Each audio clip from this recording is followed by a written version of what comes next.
పరిశుద్ధుడు, సర్వశక్తిమంతుడు, సర్వాధికారి అయినటువంటి యేసు క్రీస్తు నామములో మనకందరికి శుభములు. దేవుడు మనల్ని ఈ విధంగా ప్రేమిస్తున్నాడు. ఆయన శక్తి కలిగినటువంటి నామములో మనము ప్రార్థన చేయుటకు దేవుడు మనకు గొప్ప ఆశీర్వాదం ఇచ్చాడు. ఆయన సజీవుడు, ఆయన ఆత్మస్వరూపినటువంటి వాడు. ప్రతి సమయములో ఆయనను మనం చేరుకోవడానికి, ఆయనకు మనము మన విన్నపములు చెప్పడానికి ఆయన వినే దేవుడని మనకు ఎల్లప్పుడూ ఉన్నటువంటి వాడు. దాన్ని బట్టి దేవునికి వందనాలు. పరిశుద్ధాత్మ దేవుడు మనల్ని క్రీస్తు మార్గంలో నడిపిస్తున్నాడు. దేవునికి వందనాలు. 2వ దినవృత్తాంతముల గ్రంథము 33వ అధ్యాయమును మనము ధ్యానం చేద్దాము. ఇక్కడ కూడా యూదా రాజు అయినటువంటి ఒక రాజు మనస్సే అన్నటువంటి రాజు గూర్చినటువంటి విషయాలు మనము ఈ వాక్యంలో చూస్తాము. 2వ దినవృత్తాంతములు 33వ అధ్యాయము.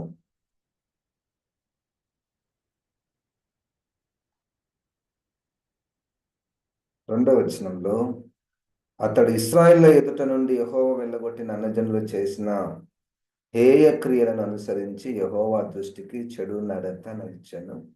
ఇతడు తన తండ్రి అయిన హిజ్కియా పడగొట్టిన ఉన్నత స్థలములను తిరిగి కట్టించి బయలుదేవతకు బలిపీఠములను నిలిపి దేవతా స్థలములను చేయించి ఆకాశ నక్షత్రములన్నిటినీ పూజించి కొలిచెను. మనం ఇంతకు మునిపే చాలాసార్లు మాట్లాడుకున్నాము. పాత నిబంధనలో జరిగినటువంటి సంఘటనలు, పాత నిబంధనలో ఉన్నటువంటి పాత్రలు అనగా వ్యక్తుల జీవితాలు, అవి అంత్య దినములలో జీవిస్తున్నటువంటి మనకు ఒక పాఠముగా, ఒకవేళ వారు దేవునికి వేరుగా ప్రవర్తించినట్లయితే అది కూడా ఒక హెచ్చరికనే మనకు. ఒకవేళ వారు దేవునికి దగ్గర, దేవునికి ప్రియముగా, దేవునికి హృదయానుసారంగా జీవించి ఉంటే అది కూడా మనకు ఒక ప్రోత్సాహకరమైనటువంటి విషయాలు. కనుక ప్రతి దానిలో నుండి మనము పాఠలను మనం నేర్చుకోవడానికి దేవుడు మనకు సహాయం చేయునుగాక. ఒక అంశము మీద నా దృష్టి, అంటే ఇక్కడ 2 విషయాలు, ఈ 33వ అధ్యాయంలో ఏముందంటే 2 విషయాలు ఉన్నాయి. మొదటిది ఏంటంటే, యూదా రాజు అయినటువంటి మనస్సే దేవునికి దూరముగా, దేవుని ఆజ్ఞలకు దూరముగా, దేవునికి కోపము పుట్టించే విధముగా విగ్రహారాధన, లోకములో ఉన్నటువంటి ప్రతి చీకటి క్రియలు ఆయన చేశాడు మరియు తన ప్రజలను కూడా చేయనిచ్చాడు. అది మొదటి విషయం. రెండవది, ఎంత లోతుకు పడిపోయాడో, ఎంత ఊబిలో చిక్కుకుపోయాడో అంతగా మరలా తన ఆత్మీయ జీవితాన్ని ఆయన తెచ్చుకున్నాడు. ఎంతగా పడిపోయాడో అంతగా మరలా పైకి రావడం జరిగింది. అది నాకు చాలా నచ్చినటువంటి విషయము. మనస్సే రాజును బట్టి దేవునికి వందనాలు. ఇప్పటి వరకు కొంతమంది రాజుల గురించి మనం చదువుతున్నప్పుడు ప్రారంభంలో చాలా మంచిగా ఉంటారు, ఇక లాస్ట్లో వాళ్ళు పడిపోతున్నారు. కానీ ఇక్కడ ఆయన ప్రారంభంలో చాలా చెడ్డగా ఉన్నాడు, కానీ తిరిగి ఆయన ఆ స్థితి నుండి బయటికి రావడము జరిగినది. అందుకనే మనం ఒక్కొక్క రాజు చనిపోయిన తర్వాత తన కుమారుని గురించి మాట్లాడుతూ, మరి తన కుమారుడు తండ్రి యొక్క మొదటి స్థితిని పాటించాడా, చివరి స్థితిని పాటించాడా, ఇది మనం గుర్తుపెట్టుకోవాలి. మనస్సే గారైతే తన తండ్రి అయినటువంటి హిజ్కియా యొక్క జీవితాన్ని ప్రారంభంలో అనుసరించలేదు, తర్వాత అనుసరించాడు. కొంతమంది వాళ్ళ తండ్రి యొక్క ప్రారంభ మంచి జీవితాన్ని అనుసరిస్తారు, తర్వాత తప్పిపోతారు. సో ఆ విధంగా మనము రకరకాలైనటువంటి జీవితాలను మనము చూస్తూ ఉంటాము. దేవునికి స్తోత్రం. హల్లెలూయా. యెహెజ్కేలు గ్రంథము 3వ అధ్యాయములో 20వ వాక్యమును ఒకసారి మనం గమనిద్దామండి. అంటే ఈరోజు ఒక అంశాన్ని మనం చేద్దాము. యెహెజ్కేలు గ్రంథము 3వ అధ్యాయము 20.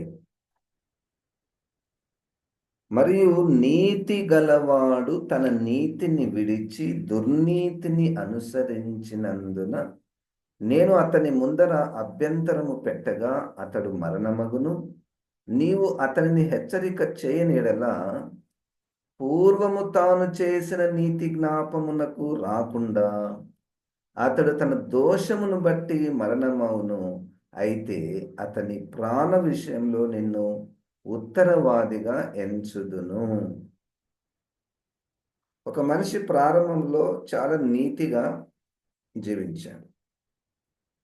తర్వాత దోషములు, పాపములు వచ్చాయి.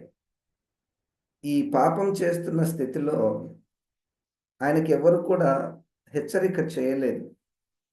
అలాగే చనిపోయాడు. చనిపోయిన తర్వాత తన పూర్వపు నీతిని బట్టి నీతి జ్ఞాపకమునకు రాకుండా, అంటే one's former righteous deeds will not come into account. చివరిలో ఏదుందో అది ముఖ్యము. దేవునికి స్తోత్రం. హల్లెలూయా. చివరి జీవితం అంటే మనము మరణము కాక మునుపు మనల్ని పరీక్ష చేస్తే క్రీస్తు పోలికలో మనము కనపడుతుంటాం. వధువు పవిత్రమైన కన్యకగా మనం కనపడుతుంటాము. ముందున్నటువంటి లైఫ్ అది ఎట్లనైనా ఉండని కానీ చివరి జీవితం చాలా ముఖ్యమైనటువంటిది. గలతీలకు రాసినటువంటి పత్రికలో 3వ అధ్యాయము 3వ వచనంలో పౌలు గారు, మీరింత అవివేకులైతిరా, మొదట ఆత్మానుసారముగా ఆరంభించి ఇప్పుడు శరీరానుసారముగా పరిపూర్ణులగుదురా. వ్యర్థముగానే ఇన్ని కష్టములు అనుభవించితగా ఇది నిజముగా వ్యర్థమగునా? ఈ గలతీయులు మొదటగా ఆత్మానుసారంగా ఉన్నారంట, కానీ చివరి జీవితము మీరు శరీరానుసారంగా మీరు జీవించి పరిపూర్ణులు అవుతారా?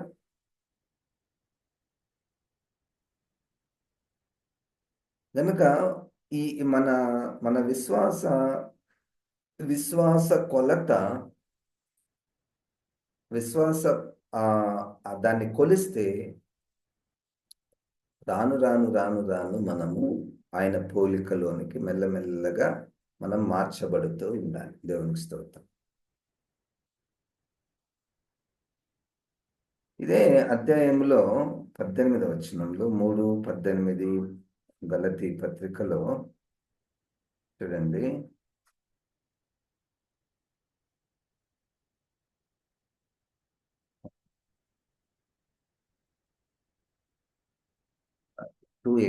గలతీ 2:18 నేను పడగొట్టిన వాటిని మరలా కట్టిన ఎడల నన్ను నేనే అపరాధినిగా కనబరుచుకొందును గదా. నేను పడగొట్టాను. ఇక్కడ పౌలు గారి జీవితంలో ముందు కొన్ని ఉన్నాయి. ఏమున్నాయి? మతాచారాలు ఉన్నాయి, ధర్మశాస్త్రం ఉంది, ధర్మశాస్త్ర సంబంధమైనటువంటి క్రియలు ఉన్నాయి. ఇవి ఈయన పడగొట్టాడు. మరలా నేను దాన్ని కడితే నేను అపరాధునిగా కనబడతాను. ఈరోజు ఒకటే అంశాన్ని మనం చేస్తున్నాము. మన గ్రాఫ్ ఎలాగూ ఉన్నది? అంటే మన విశ్వాస గ్రాఫ్ ఎలాగున్నది? చాలాసార్లు మనము ప్రారంభంలో చాలా in general all lifes are so good in the beginning of accepting Jesus Christ. మనం ప్రారంభంలో ఎంతో చక్కగా దేవునికి దగ్గరగా, ఆలయానికి దగ్గరగా, సంఘానికి దగ్గరగా, ప్రార్థనలో, వాక్యములో ఇది చాలా బాగుంటుంది, మనకు బాగుంటుంది. అది అంతకంతకు ఎదగాలన్నటువంటిదే వాక్య సారాంశం. అది అంతకంతకు ఎదగాలన్నటువంటిది వాక్య సారాంశము. కానీ ఈ ఎదుగుదల కొంతమంది జీవితాల్లో అక్కడికే ఆగిపోవడము, లేకపోతే కొంతమంది ఇంకా దిగజారడము, ఇంకా వెనక్కి వెళ్ళడము, ఇంకా వెనక్కి వెళ్ళడం అనేటువంటివి చూస్తూ ఉంటాం. ఇవి రెండు డేంజరే. ఫర్ ఎగ్జాంపుల్, మనకు ప్రారంభంలో చాలా మంచిగా జీవించాము, ఇక అక్కడి నుండి ఎదగడం లేదు, అక్కడనే ఆగిపోయినాం. మరి అక్కడే ఆగిపోయి మన జీవితాలను ముగిస్తే ఆ ప్రారంభ నీతి క్రియలను బట్టి మనం తీర్పు తీర్చబడము. చివరిలో ఎట్లా ఉంది? మనందరి జీవితాలు, చివరి జీవితాలు పరిపూర్ణముగా ఉండాలని మనం కోరుకుందాము. It's our prayer. It should be our strong prayer that we should be seen as perfect as the bride of Jesus Christ. పరిపూర్ణులవుటకు శరీర క్రియలతో పరిపూర్ణులు కానేరరు. ఆత్మానుసారముగా జీవిస్తే ఆత్మ స్వభావము మనకు వస్తుంది. ఇవన్నీ మనం వింటుంటే, yes Lord, I want to be, yes Lord, I want to walk in it, yes Lord, you have to help me, నువ్వే నాకు సహాయం చేయాలి ప్రభువా. ఎందుకంటే మనంతకు మనం ఎదగలేము. The purpose of Spirit of God descending onto the earth is to lead people into all truth and is to remind the teachings and life of Jesus Christ to all those who believe in Jesus Christ. యేసు క్రీస్తునందు విశ్వాసం ఉంచినటువంటి వారికి యేసు యొక్క జీవితాన్ని, బోధలను పరిశుద్ధాత్మ దేవుడు తిరిగి వారికి బోధించుట. ఈ మనస్సే గారి జీవితంలో చాలా భయంకరమైనటువంటి పాపాలు ఆయన చేసినట్టు కొన్ని వచనాలను మనం చూద్దాము. 2వ దినవృత్తాంతముల గ్రంథము 33వ అధ్యాయము 4వ వచనం నుండి, మరియు నా నామము ఎన్నటికి ఉండునని యెరూషలేము నందు ఏ స్థలమును గూర్చి యెహోవా సెలవిచ్చునో అక్కడి నుండి యెహోవా మందిరమందు అతడు బలిపీఠమును కట్టించెను. మరియు యెహోవా మందిరపు 2 ఆవరణములలో అతడు ఆకాశ నక్షత్ర సమూహమునకు బలిపీఠమును కట్టించెను. బెన్ హెన్నోము లోయనందు అతడు తన కుమారులను అగ్నిలో గుండా దాటించి ముహూర్తములను విచారించచ్చు, మంత్రములను, చిల్లంగితనమును వాడుక చేయు కర్ణ పిశాచములతోనూ సోదెగాండ్రతోనూ సాంగత్యము చేయొచ్చు. యెహోవా దృష్టికి బహు చెడు నడత నడుచుచు ఆయనకు కోపమును పుట్టించెను. ఇశ్రాయేలు గోత్రములన్నిటిలో నేను కోరుకున్న యెరూషలేము నందు నా నామం నిత్యం ఉంచెదనని నేను మోషే ద్వారా నియమించిన కట్టడలను, విధులను, ధర్మశాస్త్రం అంతటిని అనుసరించి నడుచుకున్నటకై వారు జాగ్రత్త పడిన ఎడల మీ పితరులకు నేను కాయపరిచిన దేశం నుండి ఇశ్రాయేలును నేను ఇక తొలగింపనని దావీదుతోనూ అతని కుమారుని సొలొమోనుతోనూ దేవుడు సెలవిచ్చిన మాటను లక్ష్య పెట్టక ఆ మందిరం నందు మనసే తాను చేయించిన చెక్కుడు విగ్రహమును నిలిపెను. ఇదొక ఎత్తు. సరే, ఆయన రాజు, చెడిపోయిండు, అన్ని చేస్తున్నాడు, ఇదొక ఎత్తు. రెండవది ఏంటంటే, ఇంకా లోపలికి పోతున్నాడు. ఈ ప్రకారం మనస్సే యూదావారిని, యెరూషలేము కాపురస్తులను మోసపుచ్చిన వాడై ఇశ్రాయేలు ఎదుట ఉండకుండా యెహోవా నశింపజేసిన అన్యజనుల కంటేను వారు మరింత క్రమముగా ప్రవర్తించినట్టు చేయుటకు కారకుడాయను. 9వ వచనం. నేను నా శరీర క్రియలతో ఈడవబడి నేను పాపం చేసిన, నేను పాపం చేస్తే నాకు శిక్ష వస్తుంది, అంతవరకు బాగానే ఉంది. నేను పాపం చేసి ఈ పాపం మీరు కూడా చెయ్యండి, ఈ పాపం ప్రకారం మనం చేద్దాము, ఇతరులను చెడులోనికి నడిపించుట. ఇతరులను చెడుతనంలోనికి నడిపించడం చాలా భయంకరమైనటువంటి విషయం. ఎందుకంటే వాళ్ళ అమాయకులు. ఇప్పుడు రాజు చెప్పినట్టు వినాలి. కనుక ఎవరైనా ఒక అధికారంలో ఉన్నటువంటి వారు ఉంటే, ఆ అధికారంలో, ఇప్పుడు సంఘానికి వద్దాం, అక్కడ రాజ్యం, ఇక్కడ సంఘం, అక్కడ రాజు, ఇక్కడ నాయకులు, అపోస్తులు కావచ్చు, కాపర్లు కావచ్చు, సువార్థికులు కావచ్చు.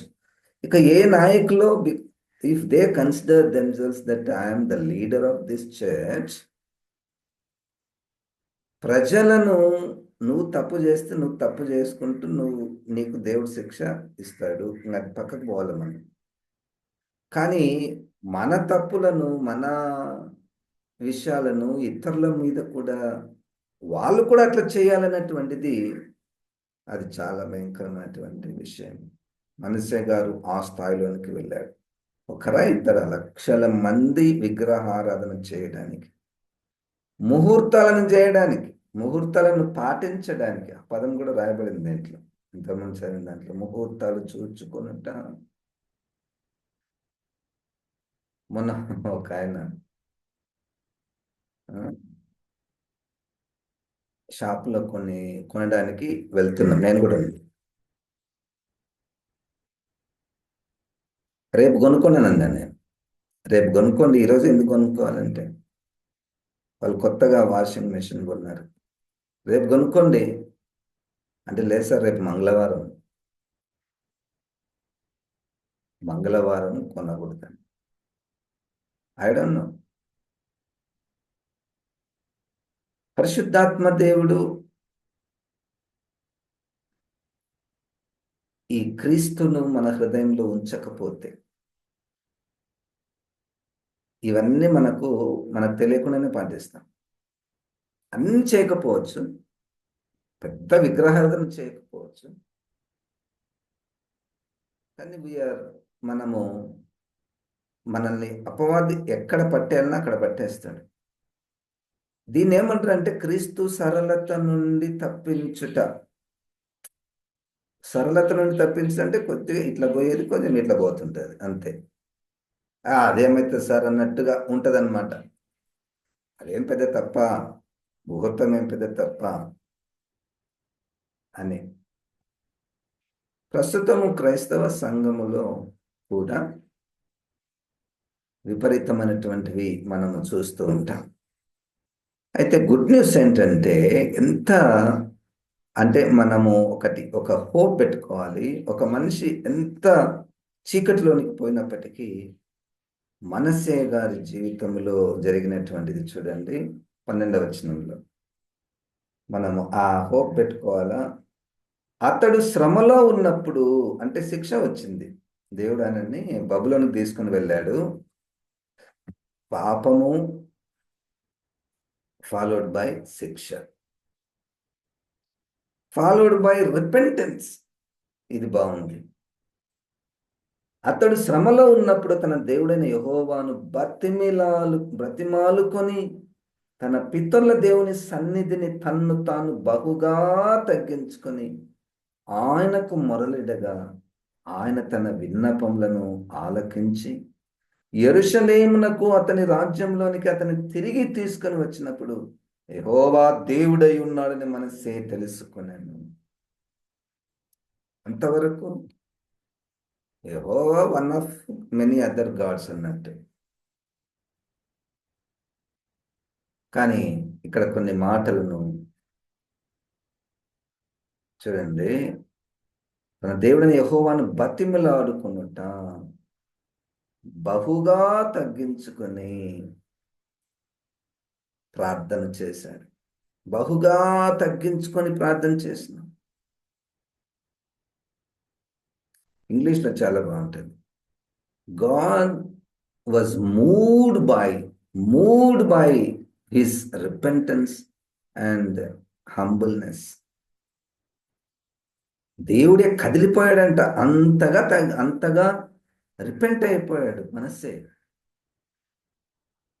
హృదయపూర్వకమైనటువంటి రిపెంటెన్స్, మనస్సు నొచ్చుకొనుట.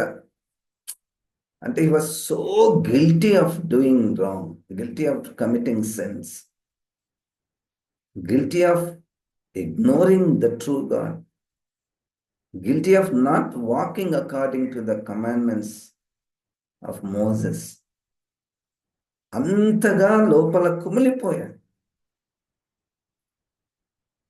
అది దేవునికి చాలా ఇష్టమైంది. విరిగి నలిగిన హృదయం దేవునికి ఇష్టమైనటువంటి బలులు. అక్కడ స్టార్ట్ అయింది ఇక దేవుణ్ణి, ఈయన దేవుడు, ఈయన ఒక్కడే దేవుడు, ఈయన తప్ప ఇక ఆయన స్థానంలో ఏది కూడా ఉండకూడదు అనేటువంటిది ఆయన తీర్మానం తీసుకున్నాడు. 14వ వచనంలో, ఇదైన తర్వాత దావీదు పట్టణము బయట గిహోనునకు పడమట లోయందు మచ్చపు గుమ్మము వరకు ఓఫేల చుట్టూను బహు ఎత్తుగల గోడను కట్టించను.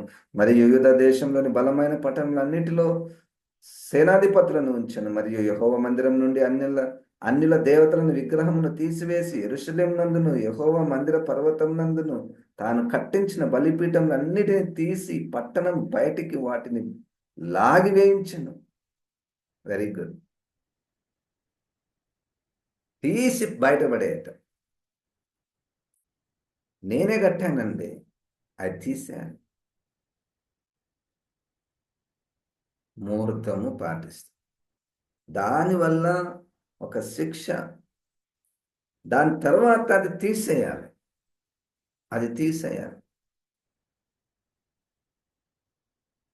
అందుకని ఎప్పుడైనా మనకు శిక్ష వచ్చినప్పుడు ఇట్లా ఆలోచించాలి, do I need to remove anything?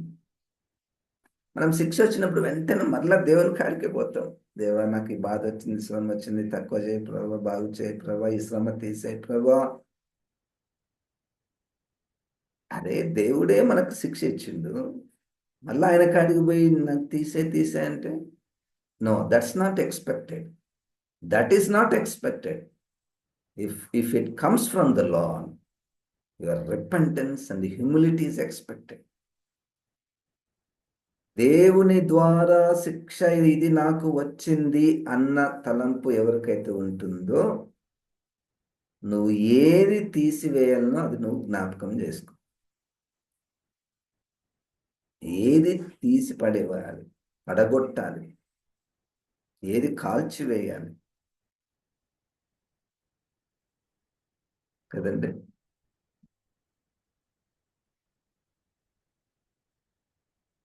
ఇదియుగాక 16వ వచనంలో అతడు యెహోవా బలిపీఠమును బాగు చేసి దాని మీద సమాధాన బలులను కృతజ్ఞతార్పణను అర్పించు ఇశ్రాయేలు దేవుడైన యెహోవాను సేవించుడని యూదా వారికి ఆజ్ఞ ఇచ్చెను. హల్లెలూయా. ఇప్పుడు మరలా రివర్స్, అంతా రివర్స్.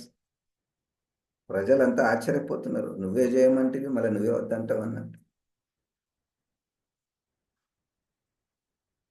నువ్వే చేయమంటివి, నువ్వు చేసినావు, మమ్మల్ని చేయమన్నావు, చేసినావు. మళ్ళీ ఇప్పుడు నువ్వే, మళ్ళీ నేను దేవుని దగ్గర మొరపెట్టాను, పశ్చాత్తాపడ్డాను, దేవుని తెలుసుకున్నాను, మళ్ళా మీరు తిరిగి ఎట్లా చేయాలి? మంచిదే కదా, చెయ్యాలి.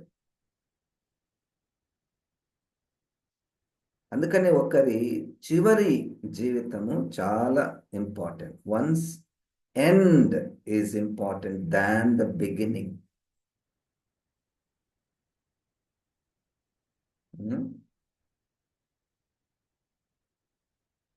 ఈరోజు ఆ పాఠాలను మనము నేర్చుకుంటున్నాం. పౌలు గారు, నేను పడగొట్టిన వాటిని మరలా ఎలాగూ కట్టుదును? సున్నతి పడగొట్టాడు, విశ్రాంతి దినం పడగొట్టబడింది, పస్కా పండుగ పడగొట్టబడింది, దేవాలయం ఉన్నటువంటి బంగారు చాలా గొప్పది, బలిపీఠం చాలా గొప్పది, బలిపీఠం పైన ఉన్నటువంటి బలులు గొప్ప, అవన్నీ పడగొట్టబడ్డాయి. శుద్ధీకరణ ఆచారాలు పడగొట్టబడ్డాయి. మరలా వాటిని ఎలాగూ మనము కట్టుదుము. ప్రస్తుత క్రైస్తవ సంఘానికి ఉన్నటువంటి సవాల్ ఏంటంటే, తాము ఇంతకు మునుపు ఉన్నటువంటి విశ్వాస జీవితంలో ఉన్నటువంటి వాటిని మరలా పాటించుట. మరలా పాటించుట, పాటించటం మాత్రమే కాదు కానీ ఇతరులకు బోధించుట. ఒక సందర్భంలో ఒక క్రైస్తవ గృహంలో ఒక అన్య ఆచారం జరుగుతుంది. ఏదో పెళ్లి కుమార్ని చేయాలను, పెళ్లి కుమార్తెను చేయాలను, ఓకే, అంతవరకు బాగానే ఉంది. అక్కడ వాళ్ళు కూర్చొని ఉంటారు. ఈ పక్క 5 మంది, ఈ పక్క 5 మంది. ఎవరు? ముత్తైదులంట. I don't know. ఈ ముత్తైదులు, విధవరాన్లు అన్నటువంటి డిఫరెన్స్ని తీసుకొని వచ్చి దేవుని దగ్గర పెడితే కాలిపోతుంది. విపరీతమైన కోపం వస్తుంది దేవునికి. Never ever differentiate people, separate people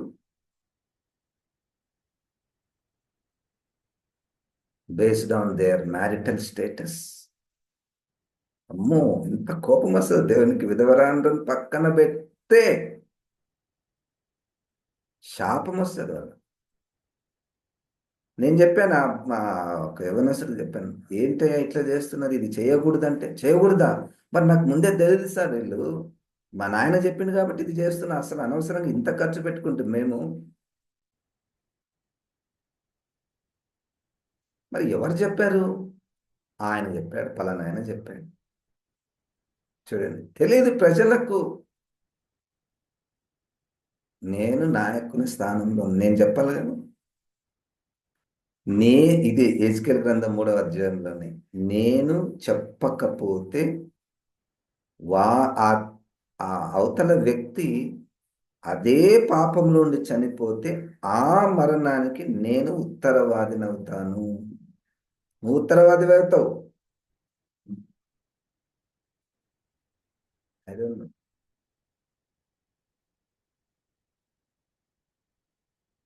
ఇప్పుడు ఒక శుభవార్త, బతికే ఉన్నాం కదా, వింటూనే ఉన్నాం కదా.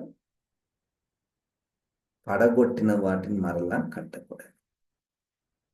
పడిపోయావా, తిరిగి లేచే అవకాశం ఒకటి ఉన్నది కదా.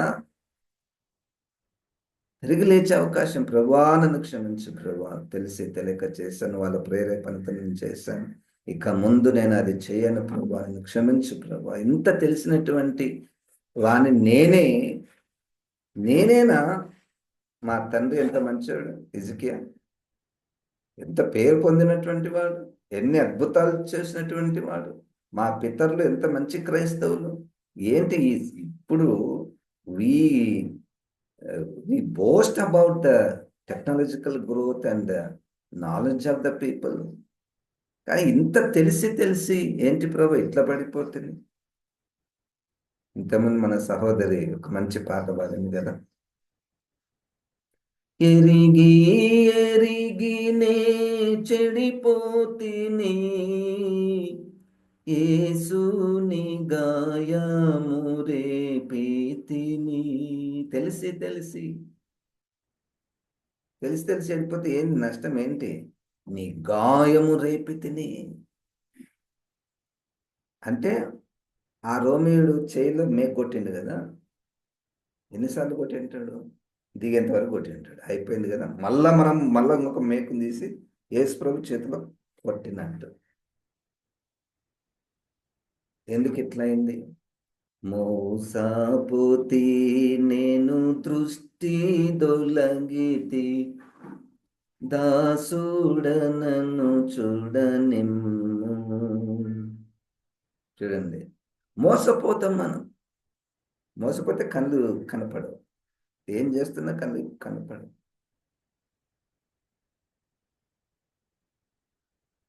See, this is what can we do is only to repent of such things. ప్రభా, నన్ను క్షమించు, నన్ను మీ రక్తంలో కడుగు. నా ద్వారా ఎవరైతే తప్పు మార్గంలో పోయారో మళ్ళీ వాళ్ళకే చెప్పాలి, అయ్యా పొరపాటు అయింది, నేనే అట్లా చేయమని చెప్పిన, ఇంకొకసారి అది చెయ్యకండి.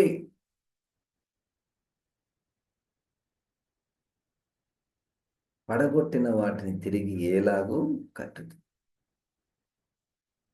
1:10 ఇర్మియా గ్రంథంలో ఒక మంచి మాట ఉంది. ఇర్మియా, నువ్వు 2 పనులు చేయాలి: కట్టాలి, పడగొట్టాలి. ఏవి పడగొట్టాలి, ఏడు కట్టాలి. మనస్సే గారు ఈ 2 చేశారు. మనస్సే గారు ఫస్ట్ కట్టాడు, తర్వాత మరలా ఫస్ట్ కిందికి ఆయన చీకట్లను దిగిపోయాడు. మరలా ఒక నీతి మార్గంలో తను ఆత్మీయ జీవితంలో కట్టుకుంటూ వచ్చాడు. మన చివరి జీవితము చాలా చాలా చాలా ఇంపార్టెంట్. మొదటిది అయింది, ఏదో అయిపోయింది. పూర్వం చేసినటువంటి పాపములను చూడనట్టుగా ఉన్నాడంటే ఎంత గుడ్ న్యూస్ అండి. ఇది ఇప్పుడు బతుకున్నటువంటి వాళ్లకు, వింటున్నటువంటి వాళ్లకు, బోధిస్తున్నటువంటి వాళ్లకు ఎంత మంచి గుడ్ న్యూస్ అంటే, ఇప్పటి వరకు నువ్వు చేసినటువంటి పాపములు జూలై 10వ తారీఖు ముందున్నటువంటి పూర్వపు పాపములు చూచున్నట్టు పోయినాయి. నువ్వు ఇంకా బతికే ఉన్నావు కదా, సరే ఇప్పటి నుంచి కొత్త అడుగులేద్దాము, పరిశుద్ధాత్మ దేవునికి మనల్ని అప్పగించుకుందాము, సర్వసత్యంలోనికి ప్రభు నడిపించునుగాక. వాక్యమైన ప్రభా, ఈ వాక్యాన్ని మనందరిలో ఫలింపచేయమని యేసు నామమున ప్రార్థిస్తున్నాము తండ్రి, ఆమేన్. ఇప్పుడు మన పరమ తండ్రి అయిన దేవుని యొక్క ప్రేమ, ప్రభు అయిన యేసు క్రీస్తు యొక్క కృప, పరిశుద్ధాత్మ దేవుని యొక్క సహవాసము మనకందరికి సదాకాలము తోడై ఉండును గాక. ఆమేన్. దేవుడు మనల్ని దీవించును గాక.